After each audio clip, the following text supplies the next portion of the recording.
So we all know that Tix is extremely good for PvE content.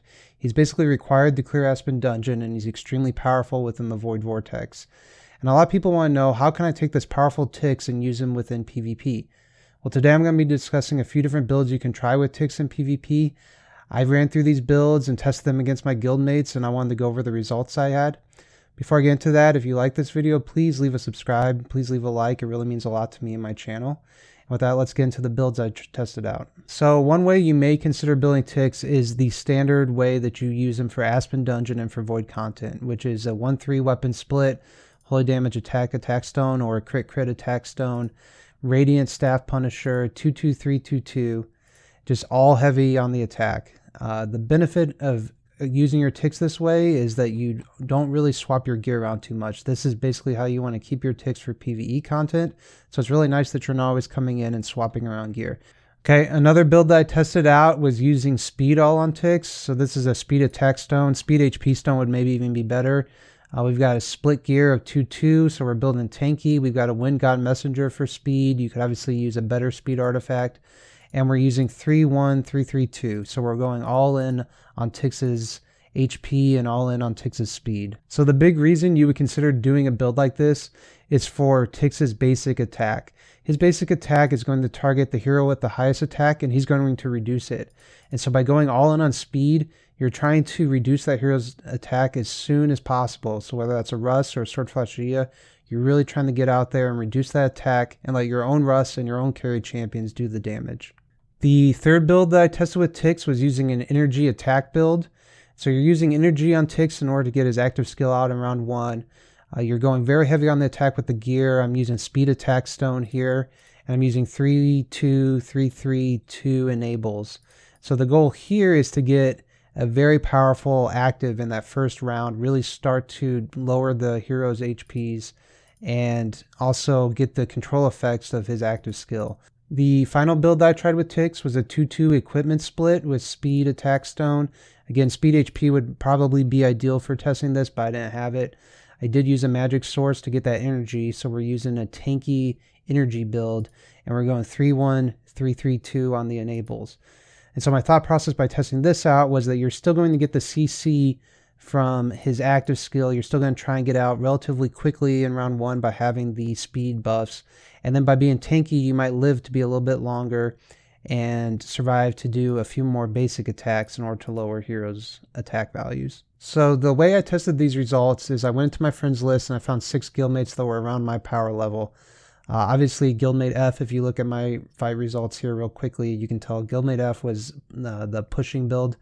But I fought each of these guildmates 10 times, and I wrote down the results of what we did. And look at this table. One of the first things that sticks out to me is that doing an energy build on Tix against the people I was battling against was not working for me. It did not seem to be doing it. One thing that surprised me actually was the Staff Punisher attack build ended up with very similar results to the Wind God HP build. I know that when I've been telling people how to build Tix in the past, I've always said go with the Wind God or go with speed. You know, if you have a better speed artifact, great, and go with HP. And that way you're really neutralizing their heaviest, hardest hitting heroes, and you're keeping your Tix around. But when I was doing all that testing, that was a couple weeks ago, and my Tix was not strong, and he didn't have the V3 imprints that he does now. I'm thinking by having those V3 imprints, he's tanky enough that he's surviving just a little bit longer, and he's really dishing out the damage with the Staff Punisher, so we're getting the same results.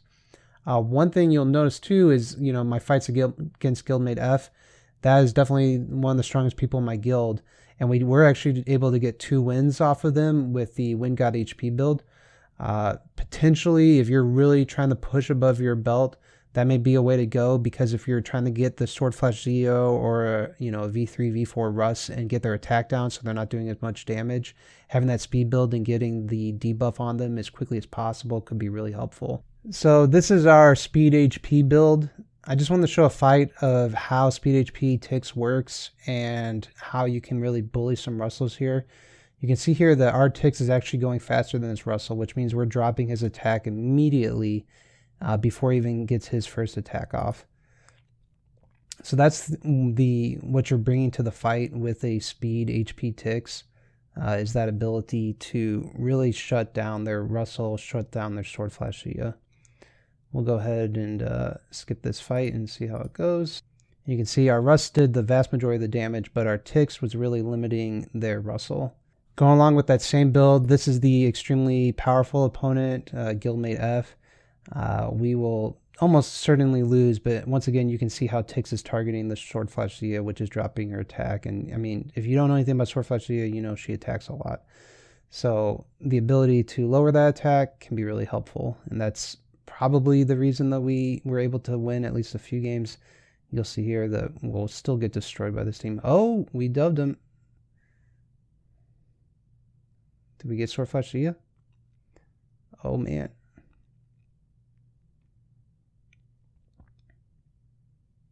See how much more tanky he is there, too? Come on. Yo, are we going to win this? No. No. No. Oh, okay, we lost. So this is the same opponent that we used the speed HP build on. This time we're doing the Staff Punisher attack build, and you can just see how much slower the Ticks is and how we're not shutting down the Russes early. What you're bringing to the fight, though, is the ability to do massive damage on turn 2. So we have the energy right now. Let's see how big this clap is on turn 2. And so you're going straight in from that clap at the end of turn 2 to right at the start of the turn 3, your Russ active. And so that's pretty powerful in itself because you get them super low with the clap and then you finish them off with the tick with the Rustle on turn 3. We'll go ahead and finish this fight. Oh, we almost took out the Russ, but not quite. Don't kill our Russ. Okay, our Ticks did take out the Russ there. Big clap here. So that's a really good example of what you're getting with the attack build. Obviously, if your Ticks is dying too soon, you might want to go to the speed HP build, but it also is a great build for if you are trying to pick on people or if you can stay alive, Ticks can really carry what you lose from your Rustle dying. So for this fight, we're using energy and attack on Ticks. We're going up against a guildmate who has some lower HP heroes. And I wanted to show at least where my thought process was that possibly an energy attack build could be pretty powerful. We're going to just see how much damage this clap can do and how low it can get heroes right into round 1. You see that?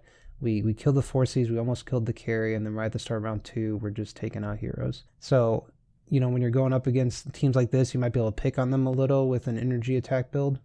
So what does this all mean for you? Honestly, I was hoping to be able to make this video and have really conclusive results and tell you this is the best way to build Ticks for PvP, but that just wasn't the situation.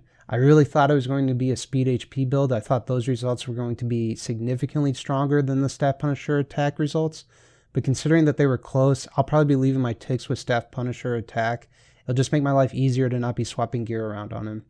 If you have a build that works great for you in PvP with Ticks, please share it in the comments. I'd love to hear it.